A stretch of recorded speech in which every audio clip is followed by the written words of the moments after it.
বাড়িতেই যে এত সুন্দর ফেস পাউডার তৈরি করে নেওয়া যায়, তাও আবার নিজের হাতে, সেটা কিন্তু বেশ মজার ব্যাপার। দেখো বন্ধুরা, এটা কিন্তু বাড়ির তৈরি ফেস পাউডার, যেটা কিন্তু তোমরা মেকআপের পরে অনায়াসে স্কিনে ইউজ করতে পারো। আর দেখো, এটা কিন্তু স্কিনে খুব সুন্দর করে মিশেও যাবে আর স্কিনের মধ্যে এনে দিবে সুন্দর একটি টোন।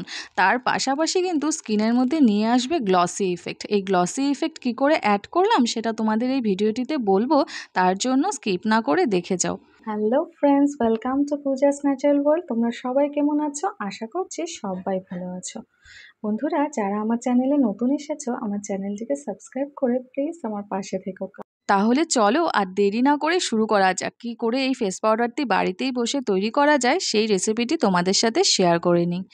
তার জন্য বন্ধুরা, প্রথমেই আমরা এখানে নিয়ে নিচ্ছি স্যান্ডেলউড পাউডার। হ্যাঁ বন্ধুরা, আমরা স্যান্ডেলউড পাউডার এখানে এর কারণেই নিচ্ছি, কারণ স্যান্ডেলউড পাউডারের যে দেখো টোনটি আছে সেটাও কিন্তু খুব সুন্দর, তার পাশাপাশি কিন্তু এটাতে খুব সুন্দর একটি স্মেল আছে। আর তার সাথে আমরা অ্যাড করে নিচ্ছি সামান্য কস্তুরি হলদি। আর আমরা এখানে অ্যাড করে দিচ্ছি একদম সামান্য পরিমাণে কফি পাউডার। বন্ধুরা, কফি পাউডারটা কিন্তু তোমাদের যার যার যেরকম স্কিন টোন আছে সেই হিসেবে ইউজ করবে। যাদের ডার্ক স্কিন তারা একটু বেশি নেবে, আর যাদের লাইট স্কিন তারা হালকা অল্প একটু নিলেও চলবে। আর আমরা এখানে অ্যাড করে দিব কিছুটা পাউডার। বন্ধুরা, তোমরা চাইলে কিন্তু বেবি পাউডারও ইউজ করতে পারো। তোমাদের ঘরে যদি বেবি পাউডার থাকে তোমরা কিন্তু বেবি পাউডারও এখানে ইউজ করতে পারো, যে কোনো পাউডার নিলেই চলবে। এখন সবগুলো মিশ্রণকে খুব সুন্দর করে আমরা মিশিয়ে নেব। মিক্সটা কিন্তু খুব ভালো করেই করতে হবে। মেশানো হয়ে গেলে তারপরে আমরা এটাকে একটি ছাঁকনির সাহায্যে খুব ভালো করে ছেঁকে নেব। কারণ বন্ধুরা, আমাদের স্কিন কিন্তু খুবই স্পর্শকাতর, সেখানে যদি কোনো হার্শ পার্টিকেলস থেকে যায় তাহলে কিন্তু সেটা আমাদের স্কিনের ক্ষতি করার সম্ভাবনা হয়ে থাকে। এখন এটার সাথে সামান্য পরিমাণে জল দিয়ে খুব সুন্দর করে একটি পেস্টের মতন করে তৈরি করতে হবে। এটার কনসিস্টেন্সিটা এরকম থাকবে যে একদম যেন পাতলাও না হয় বা বেশি গাঢ় না হয়। তারপরে এখন এটাতে আমরা যেটা অ্যাড করব সেটা হচ্ছে সিসি ক্রিম। এটাই কিন্তু আমাদের যে পাউডার আছে সেটার মধ্যে একটি গ্লসি এফেক্ট এনে দিয়েছে। সামান্য পরিমাণে এখানে সিসি ক্রিম অ্যাড করে দিও, তারপরে খুব সুন্দর করে মিক্সড করে নিও। এটা কিন্তু মিক্সড হতে খানিকটা সময় লাগবে। তারপরে দেখো, এখানে আমি নিয়ে নিয়েছি একটি ফেস পাউডারের কন্টেইনার। এটা কেন নিলাম সেটাও তোমাদের বলবো।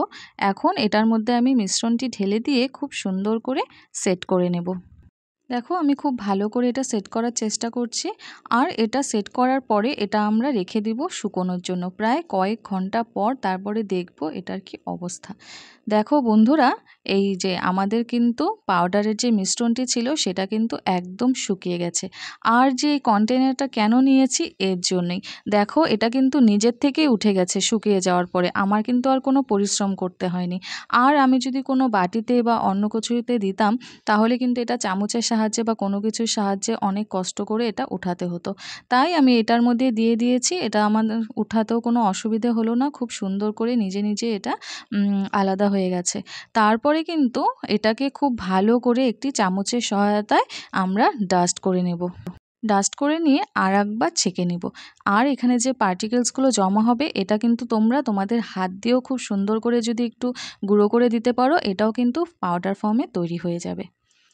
তাহলে বন্ধুরা, আমাদের কিন্তু ফেস পাউডার আজকে একদম রেডি। দেখো কি সুন্দর তৈরি হয়ে গেছে, আর এটা স্কিনে এত সুন্দর করে সেট হচ্ছে যে কি বলবো। কালারও যেরকম সুন্দর এসেছে আর স্মেলটাও কিন্তু দারুণ হয়েছে।